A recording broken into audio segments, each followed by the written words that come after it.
Hey, everybody. Welcome to another Bourbon and Blockchain Happy Hour. Tonight we have a special guest, but before we get there, make sure that you hit the like and subscribe button. And if you like this type of content, make sure that you hit the notification bell. And if you're listening to this and it's the recording and you're on YouTube and you'd rather listen on Spotify, we also record this and put it out on Spotify. And if you like this type of content and you want to get involved in the conversation, we have a Discord, and that link is in the description.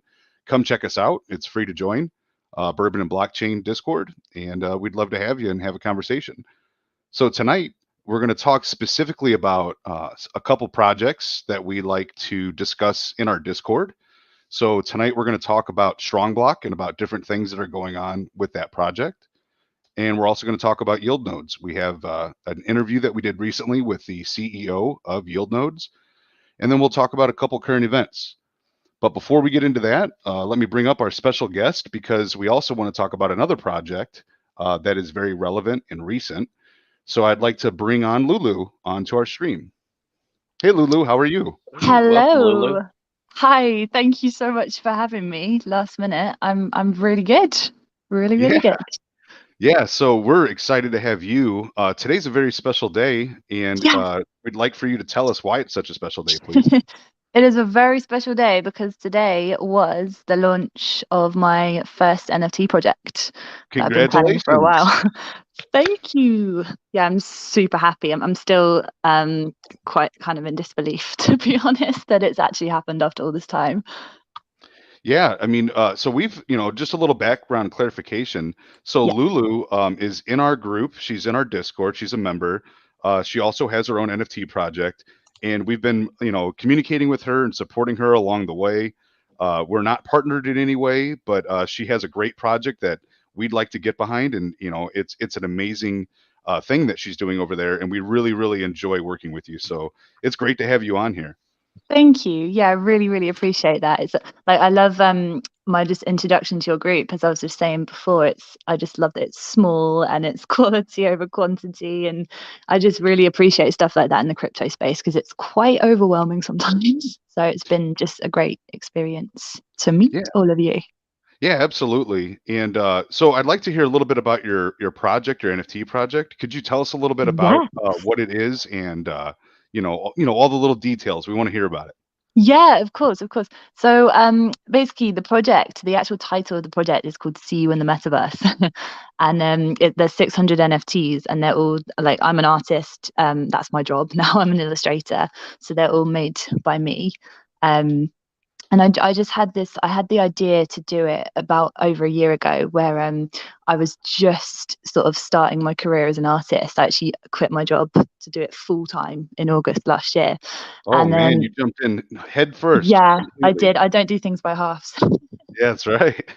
Yeah, but so yeah, I started doing that, and it is really difficult to just jump in and start an art business like that.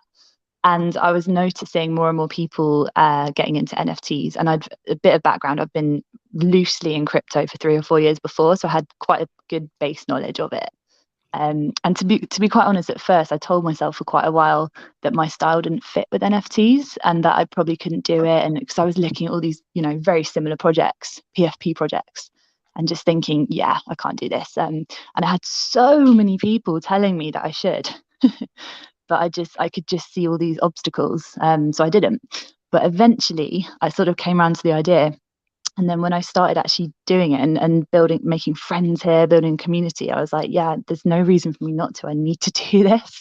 So the kind of motive actually behind the project is I've got sort of three main things about the project. The first one is to kind of help bridge the gap a little bit between physical art and NFT art, because I feel like, just from my experiences talking to my artist friends or real life friends versus crypto friends, there's a massive disconnect still. And there's a lot of misconceptions about what they both are. So I'm kind of, part of the way that I'm blending the two is I'm actually giving my NFT holders the chance to have a one-of-one like original print of their art. So if they're more of an art person, they kind of get that element. But if they're not, there's also a lot of chances to win things like crypto hardware ledgers. Oh, great. sorry, hardware wallets and things like that. And opportunities to win other things that are crypto based. So it's kind of blended the two together. Well, yeah, I mean, Um, that's interesting that you said that you're blending like physical art and, NFTs, and I think that that's yeah, really good. That's strong. But I also, it brought me also to the type of art you're using is like a representative of the human body, where not a lot of art is. It's all about, for example, Bored Ape Yacht Club. They're all art that is representative of like animals, and it's not very representative of an actual human. And that's also something that's very different that you're doing. yeah, that's a good point actually. I mean, I didn't even think of that just then, but it's very reflective of the style that I would usually do, which is it's very human. It's sort of empowering to women as well. That's one of the goals with it, because obviously there's a lot less women out here in the space, but there's a lot more coming. I can just see a message from Jen in here saying, "Isn't it like 1:30 a.m.? It's actually 2:30 a.m." Oh no. But yeah, I was tired earlier, but I'm just so excited from this launch that I'm still going. Yeah. Um, yeah, but Yeah. yeah, so I mean, that's my sort of main motives for the project is also just sort of ditching the stigma to artists as well, because a lot of my artist friends, they just think that it's something they can't do and it's not the right market for them, or that NFTs are trying to replace real art, whereas I don't see it as that at all. I see it as an enormous catalyst and a platform to helping sell your real life art. So yeah. Yeah, I agree with you. I think that's a great point. There's a lot of people in the crypto world that would never purchase a nice painting to hang on the wall at the house, Yeah, but they exactly. will still spend an absorbent amount of ETH to pick up, like you said, Mhm. an ape of some type, or it just blows me away. So yeah, I'll just make one comment, Lulu, is Yeah. like you feel very genuine. That's what drew me to the project. Don't get me wrong, I love Oh, your thank art and I you. love that you're blending it. And I've confessed to some of the guys in this room that I've collected some art, whether some of it be good, some of it not so good. But the fact that you're blending it and and kind of creating a bridge between the two worlds, and not only that, it's almost like we've come along somewhat within your journey, and that goes a long way. It Yeah. speaks to the community that you're real, and you're really trying to build something great. So hey, kudos to you. I'm glad you came on the show on short notice too. Thank you. Yeah, I appreciate that. But I think, yeah, that's one of the things I really want to get across to people, is that I am just one person. I'm a normal person. And I just want to prove really that if you really set your mind to it, you can do it as well. Anyone can launch a project if they're passionate enough about it and they've got enough drive. And I've just been obsessed with this for the past 2 months. Like, I've had to been to make it succeed. But I just want to kind of prove to people that with that mindset, you don't even need an enormous budget. You really, really don't. Just a bit of resourcefulness. Yeah, and if I could make a comment, specifically about your project, and we're very, very cautious about what we say about projects and things like that, because we have individuals that listen to this that are interested in crypto projects, Yeah, and I have to say that your project and as an individual, we've been following you for a while and talking with you, yeah, and after you talk to a lot of projects and developers, you find a way to understand and feel whether or not they're genuine, and yeah. you are very genuine and honest, and the product that you're pushing out is very transparent, and Mm. it's you put a lot of work into it, and that's what drew me to your project, and I think that goes for a lot of individuals that are involved. So kudos to you. You're doing a really, really good job with your project, and I'm Thank proud to you. be a part of it. Oh, that's so nice to hear. Yeah, that's absolutely made my day. I'm glad I didn't go to bed now. But So yeah, if no, honestly, I think it's also because I'd been previously, I mean, last year I got rugged a few times for the first time. And so Mhm. I think that transparency element is so important, because it's just horrible, like that feeling. So I always just want to be super transparent. Yeah, absolutely. So if people are interested and they want to take a look at your project, how would they find you, or how would they find your project? So I have a Discord channel that they can join. Probably the easiest way to find it is most people find me through Twitter. So my Twitter is just at LVD NFTs. So it's my initials is LVD, but it's kind of like an acronym for loved, because Like the whole point of the project is making everyone feel sort of understood and loved. So yeah, but that's the easiest way to find me. It's just my Twitter handle, and then it's got all the links on there. I just posted your Twitter link in the comments. So if you're listening to this, Amazing. you can look in the comments, and the Twitter link is there. And yeah, definitely go over there and check out those NFTs and join the Discord. Yeah. So that's perfect. So yeah, and you're welcome to stick around. We're going to talk a little bit about the market and Bitcoin and all that kind of stuff. Yeah, And I'll have a little listen. all right, Interesting that stuff. sounds perfect. Myron, welcome to the show, sir. How are you? So yeah, sorry for being late. Just ate a meal. Good big steak, 22 ounce. That was good. Yeah, that's definitely a big steak. All right, gentlemen, if we'll try to get into some of this. Let's just take a look at the market, Myron. I'll share my screen here. There's a lot going on right now in the market, and I think that it's kind of important to kind of let people know what it is that could potentially be going on here. You're getting a little bit of FOMO, a little bit of fear, a little bit of doubt from all different angles. So, what do you see happening right now in the overall market? So today I paper handed my SPY put I sold it for pennies when it ran over 100%. Well, I was thinking this way because you if you look at technicals, technically it's very bullish. But yesterday it did have a red day, a doji kind of indecision. But today there was a theory on why the market is pumping so hard recently. I think Apple had 2 weeks or more of nonstop green days, which has never happened before in history. So there's thoughts on why this is happening, and some people say that it's because the portfolio managers are just trying to pump their portfolio so they can get that quarterly bonus. This is, of course, it's just a theory, right?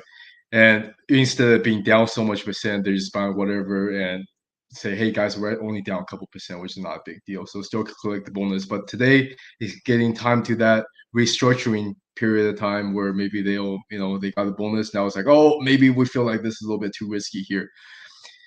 And now, of course, the market's selling off. Bitcoin is also selling off.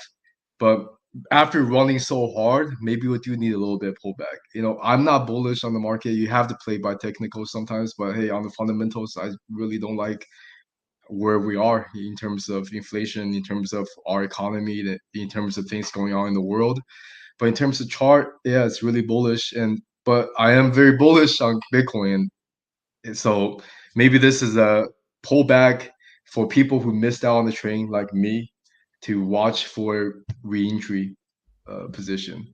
So maybe it does need a little rest after pumping so hard for past 2 weeks. What do you think, Mr. Maverick? What do you think about the market right now? What do you think that's going on in the overall market? Well, I mean, we've had a period of 5 to 7 days now. It seems like it's a continuous green, right? And it's quickly changed the rhetoric from, bear market to bull market. And I never know what to believe whenever I see something like this, because in the crypto world, 7 days feels like an eternity, but in reality, it's just 7 days and it's a small snapshot. So I struggle sometimes with keeping my eye on like the bigger picture. If you back that thing up to about a year, it kind of tells you a much different picture. And seeing those two cups there essentially, and not too long ago we were at the bottom of the second. What do they call that? Head and shoulders or something? I'm not sure. Right, a potential head and shoulders or a cup and handle. So I think that's a lot of the indicators that people are leaning on. And from what I understand, if you listen to a lot of the chart experts right now, they're telling you that they've either hit 2 of the 4 or 3 of the 4 indicators that there's a reversal, a significant reversal. So with that being said, I have to believe that this is going to be a rebound. This is just one day we've been red, okay, which was today. Beyond that, it's been green for the last several. So yeah, just zoom out and look at the bigger picture whenever situations like this come about, and think longer, especially with Bitcoin. Bitcoin's not a pick and flip on a day-to-day basis. It's a store of value, right? So I still feel really good about the market. I really do. Even though the world's in disarray, there's a whole lot of things going on around us, I still feel very bullish on it, and that we're moving in the positive direction. What about you, Lulu? Lulu might be Catch her taking a off, break. Yeah, catch that's her right. off guard. Sorry. There she is. I'm back. Sorry, I didn't hear the last bit. I was just in my Discord helping someone. Oh no, Make it's an okay. NFT No, we were just talking about the overall about the market and where we Bitcoin think it's or the at. overall market. As in, what do I think's like happening at the moment? Yeah. I think it's an interesting one because everything's so shaky on a global scale with, you know, just there's this mindset at the moment of sort of panic and fear for sure since the, Ukraine and things going on in the US. But I definitely think this huge green candle the other day just gave an enormous amount of hope, and I'm starting to see things shifting a lot. Definitely much bigger than it has been in the past few months, really. So Yeah. I mean, who knows? I can't predict where it's going to go, but I just have this feeling that maybe we're past the worst. Yeah, Hey, I think that. Go ahead, Maverick.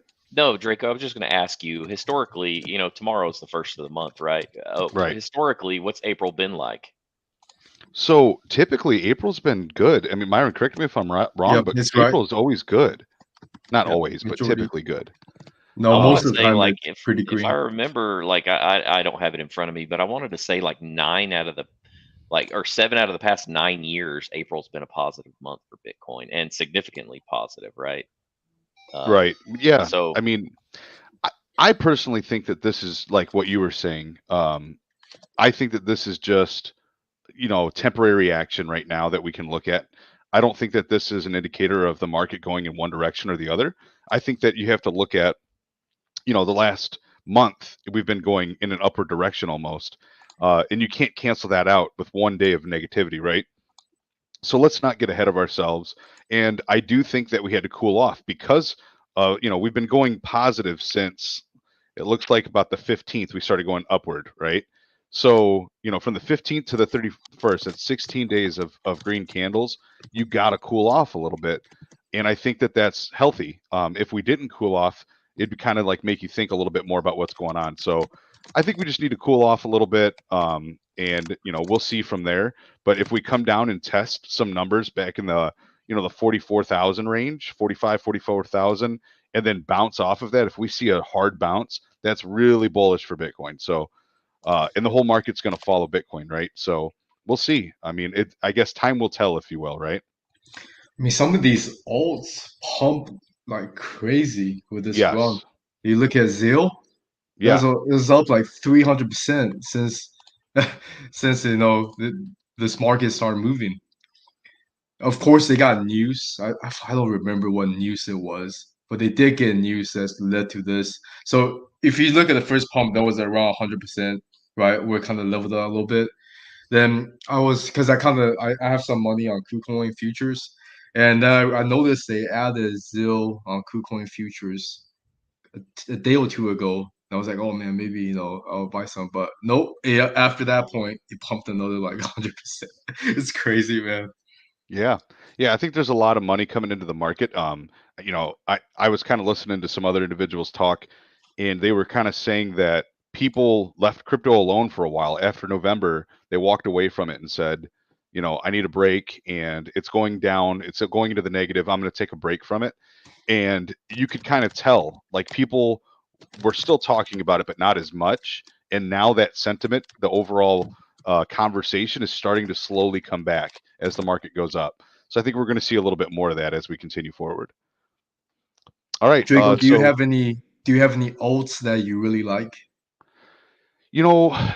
So I'm a very I'm the way that I invest is a little bit more conservative than most, and I think that the way that I follow alts might be a little bit different than others.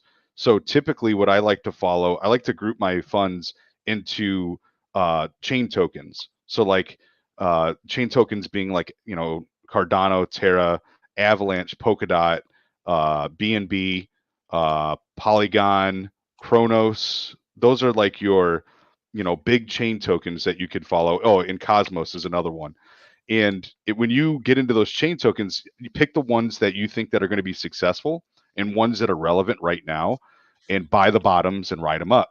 So that's kind of what I've done in the past, and it's been working. Like I believe specifically, I like Avalanche. I think Avalanche is a very strong protocol and a very strong blockchain. Same thing with Terra. I'm not into Cardano. I've had it in the past, but I've just had mixed signals over time, so I haven't like aped into it like a lot of other people. But yeah, I just that's kind of what I like to get into, and then outside of that, I pretty much start shying away from smaller alts and go more into DeFi. Yeah. So yeah, like speaking about DeFi, tonight I kind of wanted to talk about StrongBlock. That's been a topic that people all over the place are talking about. As we all know, recently StrongBlock has had some announcements. One of their recent announcements was that they are going to start bringing up on the 29th. They minted Stronger, which is their new token. They announced that on April 3rd, there's an AMA at 8 a.m. And then following that, the next day will be a Medium article, most likely outlining everything that's in the AMA. And then on April 5th, the upgrade to Stronger starts. So, open forum, let's just go ahead and talk about it. I think there's been a lot of good and bad things that have come out of this. The community is kind of torn, and I'd like to hear what you guys think about these announcements and the direction that this project is going in. Yeah, I'll start us off, Myron. I mean, Draco, I'm probably the least knowledgeable on this, simply because I know you all are both holders and strong, and I feel like I missed the boat and never invested, right? But from my perspective, I jump over into their channels, right, into their Discord, and I see a lot of mixed emotions at the moment. I think there's a lot of angst around the way that they're communicating. In some ways, people feel torn. They're excited, yet they're upset that it's more cryptic and they're not kind of coming out and just detailing it in one fell swoop. So, I don't know what to make of it yet. There's still a lot that we don't know. And so, like others, I'm just eager to understand more because, hey, I think it's going to be big. I think it could be a game changer. They're innovating. It's taken them a lot longer than what people think it should or wish it would have, but it's still innovation. And I'm still a believer that there's going to be protocols out there that are being developed at where the strong chain is going to be the chain that they really want to position themselves on, simply because of the name and the success that it's seen for such a long period of time. Yeah, I tend to agree with you. I think that StrongBlock, I wrote about this in our Discord earlier today, and I'll kind of give you a little bit of what I wrote. But what I talked about is that I think a lot of people and a lot of other projects sleep on Strong because they weren't there and they don't know what it was like for them to create this space. So Strong specifically, they have attempted to develop their own niche in the market and create an entire new form of passive income in DeFi called nodes as a service. So they created nodes and they wanted to market those nodes as a service to other blockchains that nobody had done that before. So they're the first ones to come out and do that. And it's tough being the first. And if you don't do it right, it's difficult to, to keep it right, and keep the boat going in the right direction. And it's also tough being the king because everybody wants to be you. And we've seen a lot of that over the last year or so. And I think that I believe that this team is really strong, especially with David Moss at the helm. And people forget that David Moss was one of the senior developers for EOS, and EOS is a blockchain in itself. And EOS is worth over $2.8 billion right now, and he left that and created StrongBlock. So a lot of people think that StrongBlock in their pivoting more recently into creating their own blockchain is a cop out or like an emergency button or something like that to try to save the project. I disagree. I think that they're using this as a way to make their project stronger because they're going back to the roots of what they know while incorporating the concept with nodes as a service. I mean, think about it. They've already been successful at creating a blockchain. Why not create another one? They know how to do that. They obviously can do that and they're very capable. So let's incorporate that with the project that we already have going and find a way to make it marketable and profitable to not only our users, but also make it something that is highly desired by blockchains. I mean, that's just the down and dirty of my opinion of it. But I just think that people aren't looking at the overall big picture. They're looking too much at the small picture, and it's leading them astray. Yeah, can I actually say something on that as well? I was just gonna Absolutely. agree with you. So I mean, I bought into Strong in November. That was my first experience, buying something like that, because I'd never heard of it before, and obviously it looked amazing. But I think what you're saying is so on the nail, is that there's a lot of shiny new things out there, and people get distracted very easily by the short term, because everything, the obsession is ROI, get your money back as fast as possible, make as much as you can in a short time. And I think that also, as you said, their communication, whilst when they execute things, they do it so well. But because their communication isn't in the same sort of, I'm not going to say level, because that's not the right word, but the same style as some of the newer projects that are very on it, very aggressive, very in your face, like very quick, and they create urgency, and they're very good salespeople, really. They don't quite have that edge in a way. So a lot of people who might be very new to DeFi might go for smaller, newer projects, but they haven't, it's like you said, they haven't been there a long time. They haven't realized that these people have done all this stuff. They actually paved the way for everyone else. And I remember when I first got into it, I knew they were talking about the sort of the strong chain and future plans. I just think the way they communicate it is not as speedy as some other things, and therefore people kind of forget about it and put their money elsewhere in the meantime. But I think I kind of hope and think that it will actually come through, and they'll prove themselves. And you're always going to have people copying you as well when you do something that's really innovative. Yeah, and I'll make two comments on that. Number one, I think one of the things that we've kind of developed in our group, the way that we communicate what you're saying is that David Moss and his team communicates with the community as a corporation. They're not Yeah. they're not a bunch of 25-year-old young Exactly. adults. Yeah, that's what I meant. They're professionals. Yes. They're spectacularly good at what they do. But yeah, you're right. They don't sort of play up to that or cater to that thing. Whereas I think in certain contexts, that's an amazing thing to be able to Yes. sell and communicate and build hype like that. But for this project, it feels more like the adult project. Yes, that's exactly it. I think that people will learn to appreciate that, because Yeah. what they expect is degen apes running around. Ooh, ooh, ooh, ooh. Yeah. Well, you can't have that all the time. And Like quick it doesn't fix, that get rich doesn't overnight as work. well. You know what I'm saying? So, when you have these adults that are running an adult business and treating it as a business, as a corporation, the other thing is that they move at corporate speed. And I think that people that are used to DeFi see that as a negative. But when you look at longevity and how solid the project is, and another thing that I want to bring up is that this project was also, they just went through an audit very quickly. Obviously, they had the audit sent in prior to doing all of this, but the audit was, or I'm sorry, the contract was already audited, and it passed with a 10 out of 10, or like a 9 out of 10 from Hackin, which is crazy.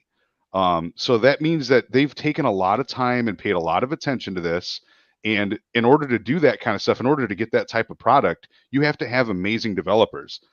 And the last thing I'll say is I want to compare this to another market, because people might not understand that. But if you talk about another market, we might be able to come to a common agreement here. So if I don't know where you were all at during the I think it was, we were talking more about like the node forks and stuff like that. Well, not just the node forks, but if you look at the forks of projects like Ohm, right? The DeFi space, including decentralized autonomous organizations, DAOs. So Ohm is still around. They were the very first ones to really come out with that concept and harness it. But then all of these other projects came out, and they weren't significantly better. Each one of them didn't really do anything that was much different. What they were doing is just offering more APY in a shorter amount of time, many of them. And in doing so, they took a lot of market away from Ohm and brought it into all these other projects. And a vast majority of those projects failed and died. and Ohm is still there. And unfortunately, all of that like business, all of that fast moving money really hurt that project. And the project really didn't do anything wrong to have that happen. And I think we're kind of seeing something similar, in my opinion, my personal simp, very, very, smooth brain opinion, is that happened to Strong. A lot of these nodes as a service products are coming out promising the world. Many of them have failed, many of them are failing, and you've got Strong still plugging away. Now they're taking a hit. They've got wounded because a lot of money's been brought out of their project, but they're still going and they're not slowing down. They're still innovating, they're still promising and delivering, they're still doing what they're supposed to be doing, and they're still being successful. They haven't gone anywhere. They've been around the longest. They're the first nodes as a service company, and they're still producing. So I think people get too caught up in the now, in the short term, and don't really look at the whole picture. What do you think, Myron? I mean, I have Strong, and I don't like to flood my own bags. And I bought into Strong for a reason, and the whole time, it's unfortunate you don't want to see the price tank so much. But I think I had a goal coming to when I bought Strong that I want to compound to a certain amount. And honestly, if that was my goal, I would be compounding even if it's a thousand.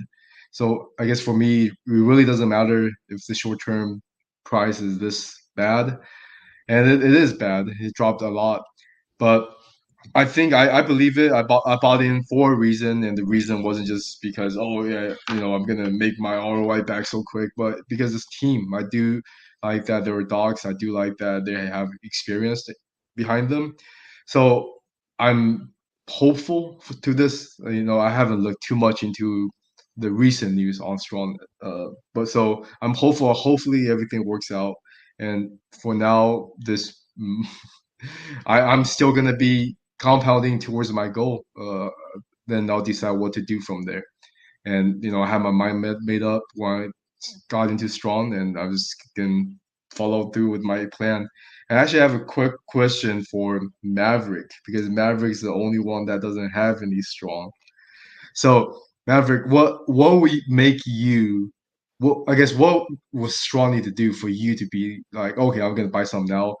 I know you said if it drops to a certain amount, you'll buy some, but like, what would you want to see from Strong Chain for you to say, hey, I think that this is the time for me to buy some? It's hard for me to answer that question, Myron, because I've throughout the ups and the downs in Strong, I've asked myself that, and I'm not really sure I've been able to answer that question. I know You're just a fodder. Get out of here, man. Hey, man, you have to appreciate the team and the project that really opened up this space to a whole new potential, right? That's exactly what Yep. they did.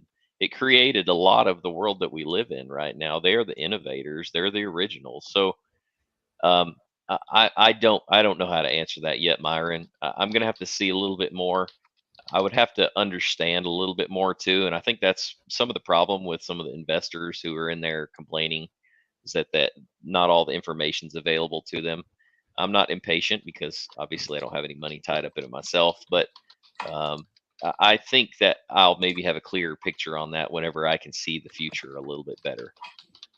Like whenever you can kind of see Yep. the pathway that's laid out. Right now, we know what they're doing. We just don't know how they're doing it. Yep. I understand. That makes sense. Yeah, and a lot of us, it's more about the hows and the whys than it is just what's happening. So yeah, I don't know. We'll see. Like I mentioned, I think this could open up uh, their entire project and ecosystem to a whole new branch or a whole new group of investors too. And I think that's where I would fit in if I were to choose to jump in. Yeah, and I don't want to make it seem like everything is, sunshine and rainbows. There's a lot. I'm very passionate about the Strong Project. I've been involved for over a year now, in but I'm not blind. I do understand that there are negatives in that, and I do understand criticism. But I will say that I think some of the things that people criticize, they don't understand the reason why it exists. And one of the things that's criticized the most is communication. And what people don't understand is, again, when you're the king, everybody watches you and they're looking for ways or opportunities to take you out so that they can become the king, right? And if they communicate like inappropriately, if they say the wrong things, if they give information too early, people will take advantage of that. And it's been done already. I mean, the minute they said we're going to make our own blockchain because that's going to make us successful, everybody said it. Like, how many projects came out and said we're going to do our own blockchain too because we're cool? Like, it's Quite a few. embarrassing. Exactly. Ooh, I that's don't a know. good statement, Daniel. Right here, what is being done behind the curtain is a ton more than what we can see. I agree, Daniel. I yeah. agree as well. Just gonna say. That kind of goes Hey, back to what you said originally, Draco. They're treating it and running it like a traditional business, right? And so that is the same that holds true with traditional business. A lot of things are happening. They don't announce it until they have assurances in place, right? They don't want to lead people astray ahead of time. absolutely. Well, Yeah, oh, sorry. no, go ahead. After you. I was just going to say, I was just thinking then, like listening to you, if I was going to introduce someone who had no experience of DeFi, that would be the project I would probably lead them to over other ones, just because, like you said, they treat it like they're actually adults and they're doing a lot more behind the scenes than people realize. And I think it's just a classic case of a lot of people in DeFi just wanting to sort of get rich overnight and all these exciting new shiny things. So a lot of, like you said with that was a really good example, is they've actually kind of done nothing wrong. It's just that people copied them, and of course you don't know which direction to look in, and a natural thing to do in crypto is to spread your bet as well and not have all your eggs in one basket. So if you see something new and exciting, you're going to want to buy into it. And I think probably most or a lot of people who are in one node projects, they are not just in one node project now. They're in 5, 6, 7, just because they know that some of them will fail. And yeah, as you said, like a lot of them have failed extremely quickly because the time in DeFi land is just not like time in real life. So the reality is if this was in the real world, Strong probably would have been alive for at least 10 years, and these other businesses would have failed in a year, where they're actually failing in months or weeks. So, yeah, and shout out to one of our hosts, Smokey. He says this a lot, and what he's been saying, he's not here with us tonight because he's doing some other stuff, but he's been mentioning that he thinks that money's going to flow back into Strong as all these other projects start to wash out. The money's going to come back to Strong, and it only makes sense that when Strong becomes more and more relevant because they have updates and more people are talking about it, it's going to gain more attention, and people are going to take their money and come back to where it all began. And I kind of have to agree with them. I think that. Yeah, I do agree as well. I can almost just imagine David Moss sat there with a kind of smug look on his face, just thinking, yeah, we'll let them have a little play with these other projects and they'll come back. Ooh, we have another good comment. So the Colonel said, Strong is running a marathon and everyone else is sprinting and they get burned out and they're not pacing themselves. They're pacing themselves to try to get a first place finish out the gate while Strong's going long term. Spot on. Yeah, that's a good one. And, anyway, I'm gonna duck out now quickly because it's 3 a.m. Well, thank you very much for coming on the show. Such an interesting conversation. Absolutely. Congratulations on your NFT drop. Everybody, again. Thank you. Her Thanks link for having me. Yep, her link of the Twitter is in the comments, so go ahead and check out her Twitter and then go to the Discord. And if you're interested, definitely give it a look and mint some NFTs.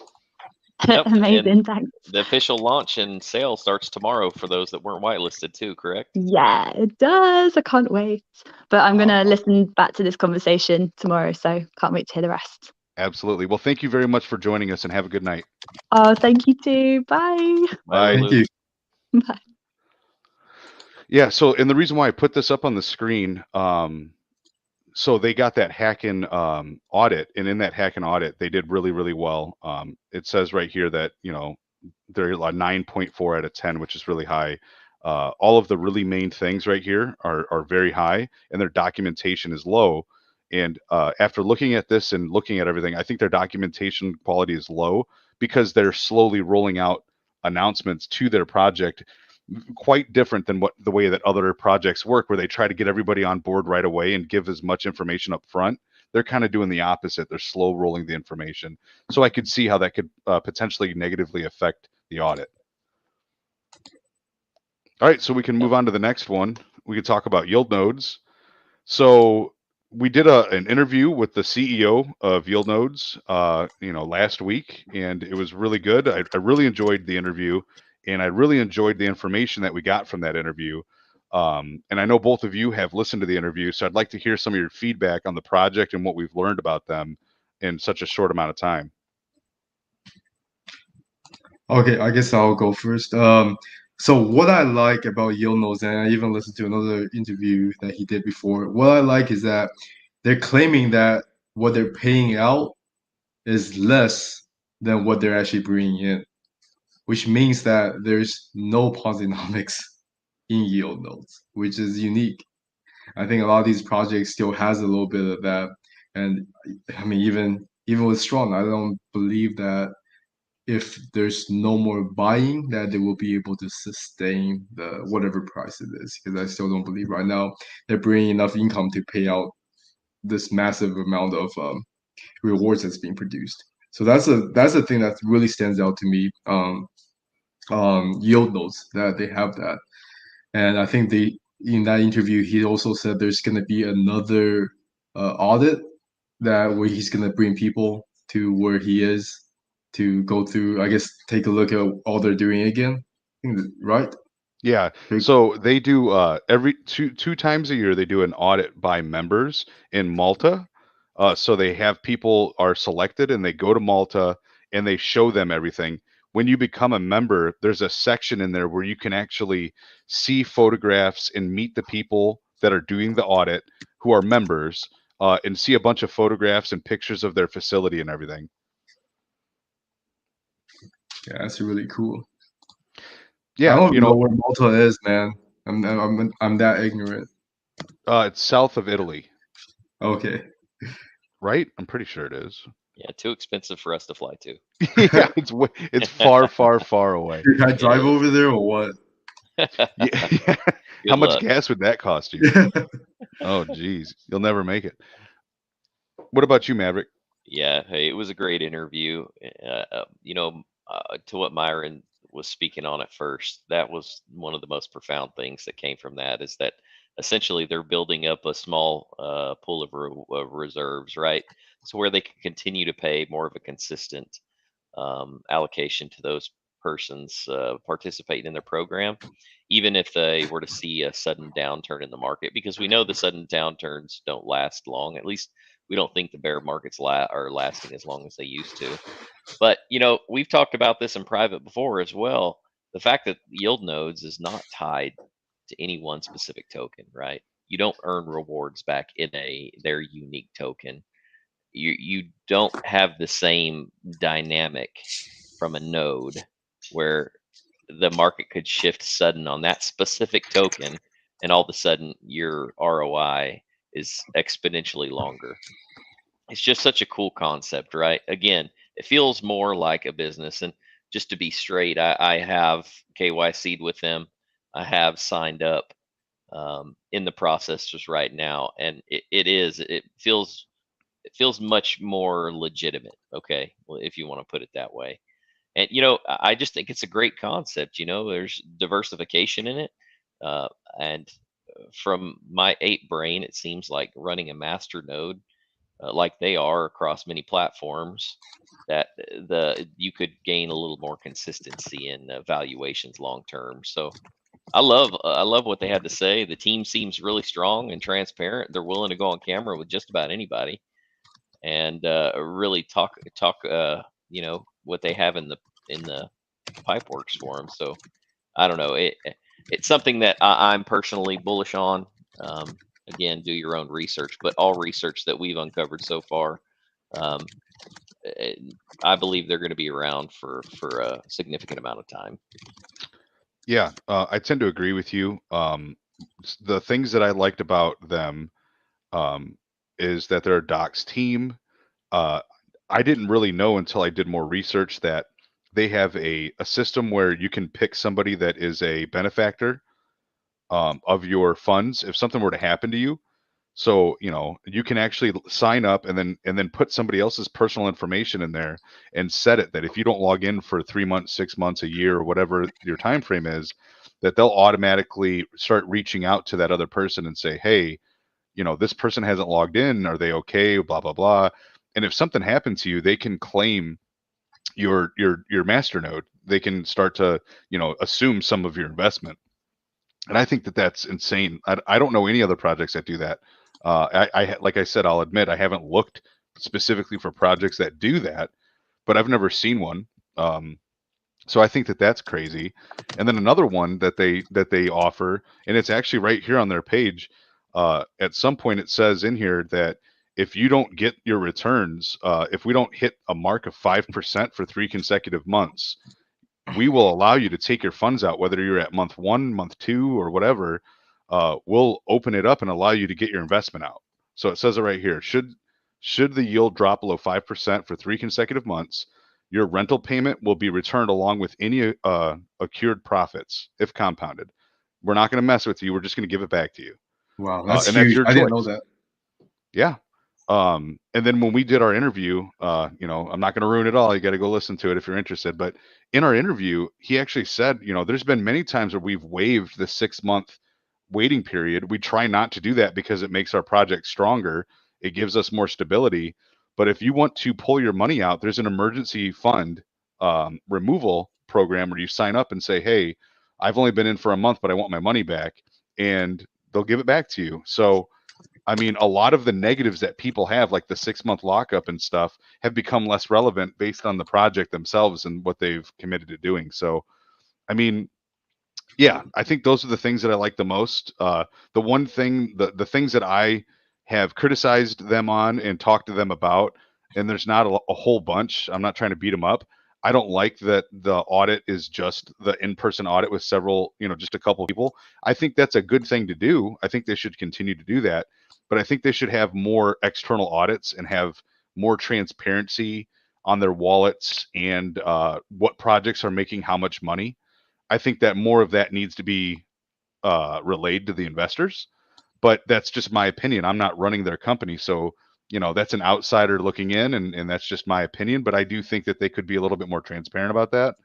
But that being said, they've been around since 2019, and they've never missed a payment. They've never missed an update, and they always get the people their investment money back returned on time.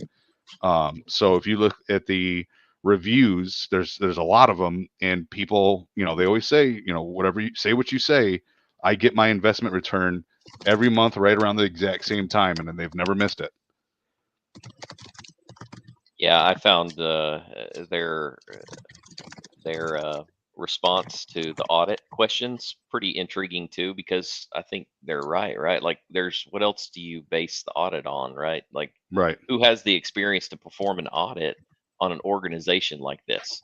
Right. It would be it would be an audit organization taking on something kind of exploratory and learning, like, from the ground up in order to accomplish. But I agree with you. More transparency with anything is always positive, especially for investor confidence. Yeah. So, our position with them, like we've said before, we have no official partnership or anything like that with Yield Nodes. We're just investors, just like you, and we're providing you with information. We want you guys to do your own research, watch videos, read on their website, go through everything you can, all the FAQs, and you can even sign up and get into their user portal. And there's a lot more information in there as well. So you're not 100% committed to investing into them. You can sign up and then start looking around inside their website as well. So I encourage everybody to do as much research as you can before investing into something like into any project. So is there If they're anything else? willing to fly me out to Malta, I'll do the audit for free. Yeah, well, believe it or not, that came up, so I don't know what we're gonna do with that. I looked up that on a map. It's like their little island right under Italy. Yeah, it's pretty far away. Yeah, I don't know. Well, I'll have to talk to the wife and see what she says about that. That's pretty far. Anything else you guys want to talk about tonight before we let everybody go? No, it was Want a to talk great about episode, some of Rico. these? I guess it will already be on here for a little bit. Want to take 5 minutes and talk about some of these new launches? Yeah. Go ahead. I think the one of them is Hive, right? It was really hyped up, and it launched 2 days ago, or a day ago. And the token, Draco, if you want to pull it up, is called HNY on Dex Screener. Honey? Yes. Oh, on Dex Screener, not. Oh, I'm sorry.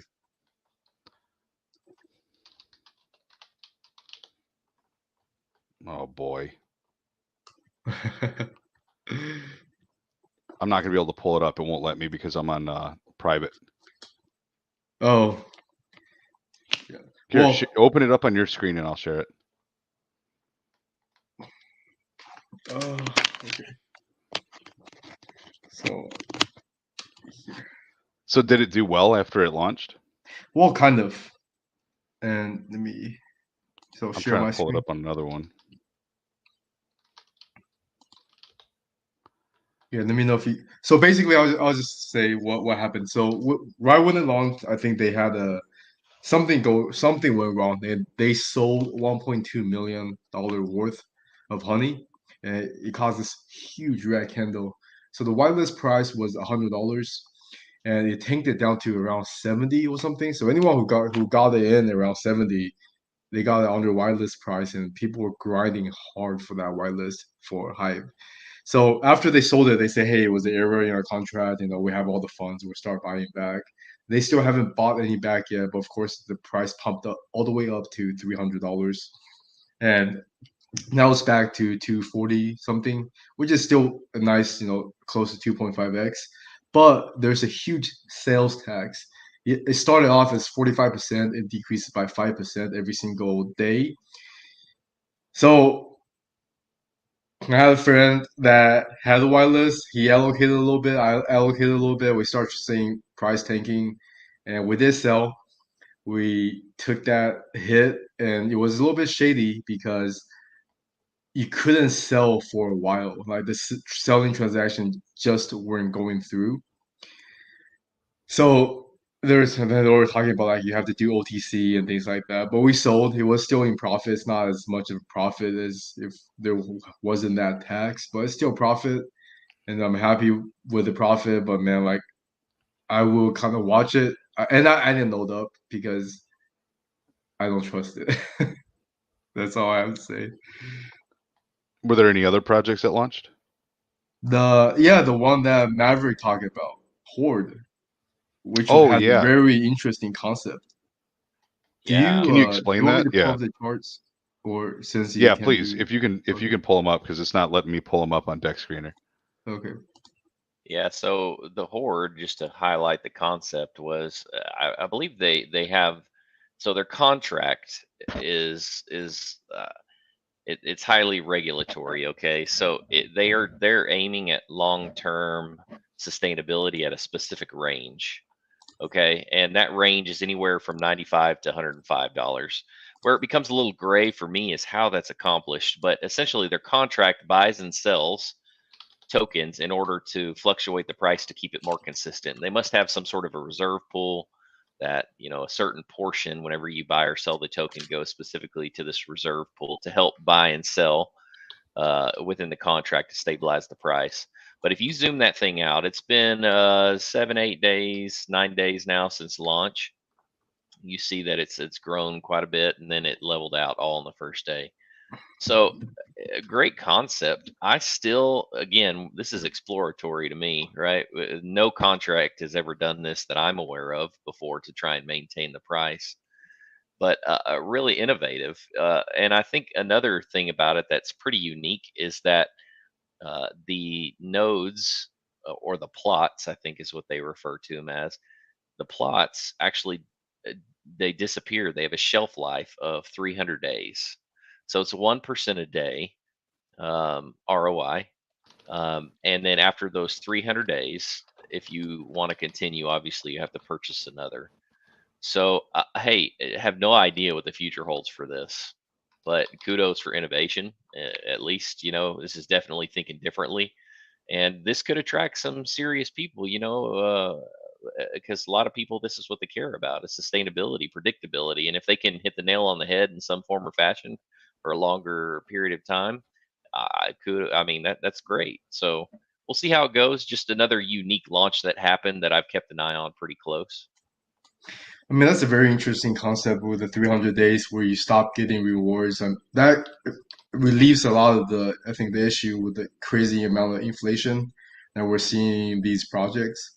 And I mean, one of the reasons why Strong went down so much is there's like 400 something thousand nodes now that's still producing. Even the first node is still producing as much as the all the other nodes. So if they have a way where they say, hey, we can stabilize the price like they have been doing, and they say, hey, you're getting 1% a day, Maverick. So Yes. essentially, you're getting like 3x, right? That's it. If Yeah. Their whole if goal the is to price have stays the a same. 300% over 300 days. Correct. Yeah, I mean, and that's huge. That's a lot. I mean, I would buy into it if I know that's if they're able to do that, and it's a very interesting concept. And of course, I didn't find out. Maverick didn't tell me when it's down here. He told me when it's up here. So man, he wanted me to That's buy the right. ribs. Well, it went up to there within a matter of seconds. Okay, let's just put it that way. The contract kicked in Yeah, I within like wonder. 30 seconds of launch, and it stabilized it. So And I Wow. think that there's a theme. If you look back, especially at all these other nodes as a service or DeFi projects that are similar to this, what you'll see is that they're trying to make this sustainable long term, and and that means having realistic returns, right? So I think we're going to see more and more of that. So, hey, in returns, from a returns perspective, Draco, is this in alignment with what Strong is paying out currently too? Well, so the difference with that is that their token fluctuation is extreme, right? So depending on when you buy, your returns are going to be wildly different. So, their returns are based on you get, if you buy one node, you get zero point 0.1 strong per day, right? And then you Okay. extrapolate that over time. So that goes somewhere in the range of like, I don't remember the exact number, but it's like high 200% ROI based off the token value. But if the value of the token goes up exponentially, so for example, you buy in at $150 a token, but the token goes up to $500, your ROI is going to be cut down by, what, 3, 4, you're only going to have a 4-week ROI at that point. Right. Okay.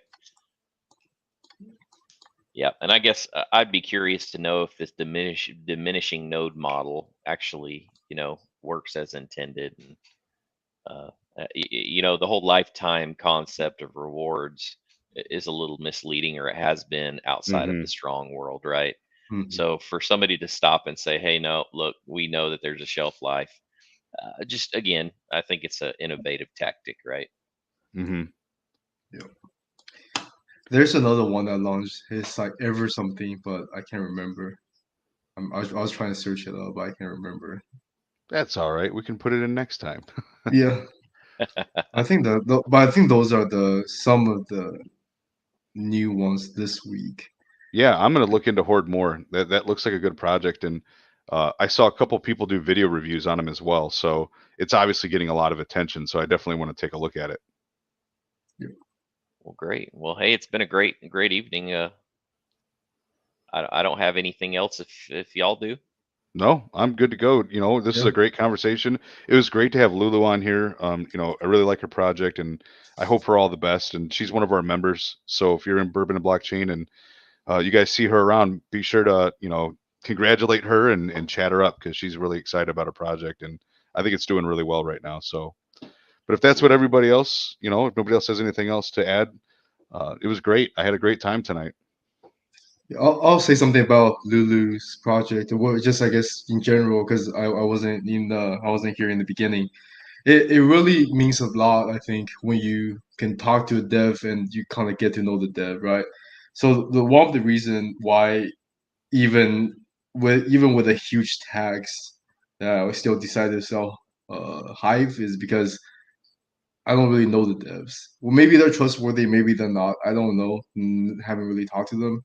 But there has been devs, in this space that we have talked to and we have gotten to know.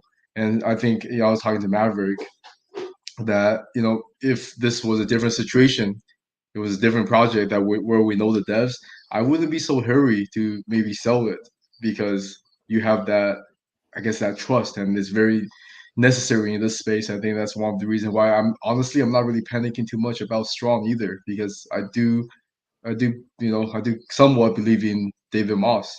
And so with Ludo, I mean, she sounds very easy to talk to. Sounds like a great person. So in projects like that, I'm very comfortable buying and holding.